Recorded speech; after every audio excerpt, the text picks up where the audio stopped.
Good morning to all of you. आपने questions भेजा था, इलस्ट्रेशन नंबर 83। इसमें कुछ डाउट्स आ रहा है, उसको दूर करने की कोशिश कर रहे हैं। जैसा कि आपने बताया कि आपको जो डाउट आ रहा है कि सेकेंड नंबर पॉइंट्स में क्वेश्चन कह रहा है an old customer whose account was written off as a bad debts।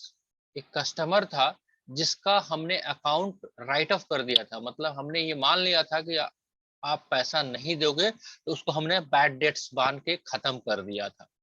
लेकिन आज के डेट में वो आता है और कहता है has promise to pay ₹2000 in full settlement of his full debts. अब सिंपली अगर आप देखो, बात करके सोच के देखो, तो क्या कह रहा है, पास्ट में जो है आपका जो अमाउंट है वो आपने क्या कर दिया है, राइट ऑफ कर दिया है।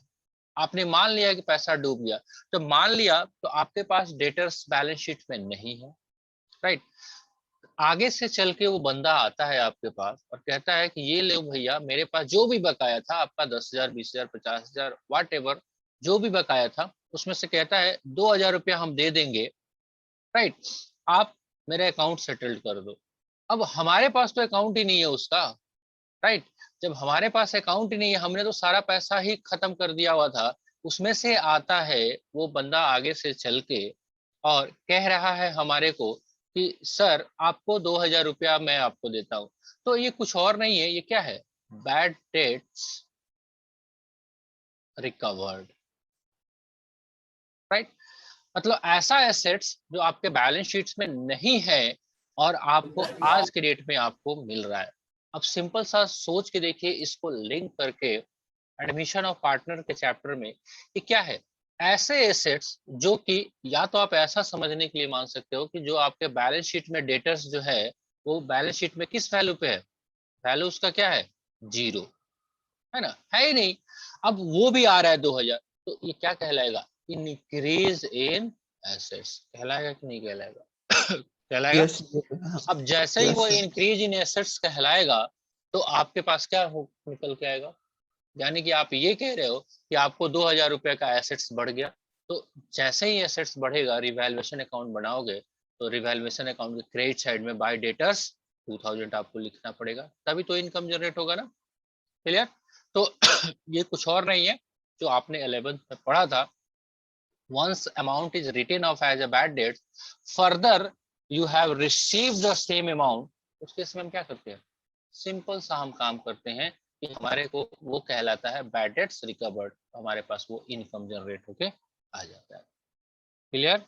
ठीक है, राइट, सर। ठीक है। तो यही कॉन्सेप्ट है, तो आपको कुछ करने नहीं है इसमें। आपको सिंपल सा रिवैल्यूएशन अकाउंट बनाओगे तो एसेट्स का इंक्रीमेंट वो कैसे हुआ, जीरो से बढ़ के 2,000। पहला डाउट जो आपने आपको मुझे बताया जैसा मैंने समझा। कोई और डाउट इस क्वेश्चन में? No sir.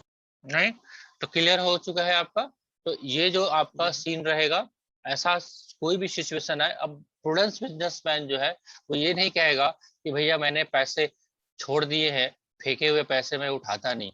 तो आपको जैसे मैंने आपको टीचिंग कराया, आपको मैंने पढ़ाया, लेट सपोज दैट आपका 10,000 फीस होता है और आप उसमें से 6,000 रुपया देते हो, 4,000 रुपया नहीं देते हो, मैं नहीं मांगता। आप 4 साल के बाद चार्टर्ड अकाउंटेंट बन जाते हैं और आते हैं, आपका जमीर जागता है, सर आपका 4,000 मैंने फीस रखा हुआ था, तो मेरे ऊपर डिपेंड है, मैं ये कहूंगा कि देखो भाई जो अब छूट गया उसको मैं पैसे नहीं लेता।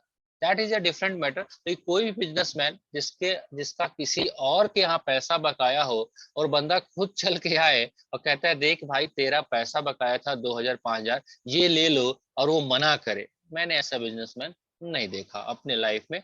मे be different situation, exception is everywhere, but normally accept कर लेगा। तो जैसे ही एक्सेप्ट करोगे आपका वो अनरिकॉर्डेड एसेट्स जो है आपका पैसा आ जाएगा। तो सिंपल आपके पास वो इनकम है, क्योंकि अर्लियर आपने एज ए बैड डेट उसको राइट ऑफ किया था तो लॉस बनाया था, तो आज के टाइम में वो इनकम है। तो ये पुराना इनकम जो पुराने लोगों का है, तो पुराने लोगों में आपके पास जाना चाहिए, राइट। सिंपल सा बात, ठीक है, ठीक है जी। Yes sir. ठीक, यस चलिए और कोई समस्या डाउट?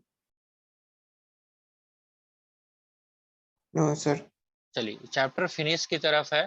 बाकी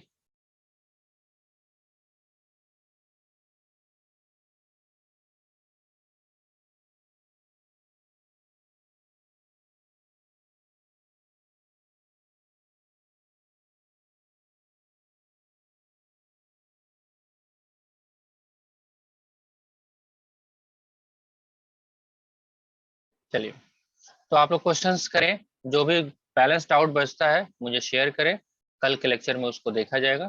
तब तक के लिए बाय बाय।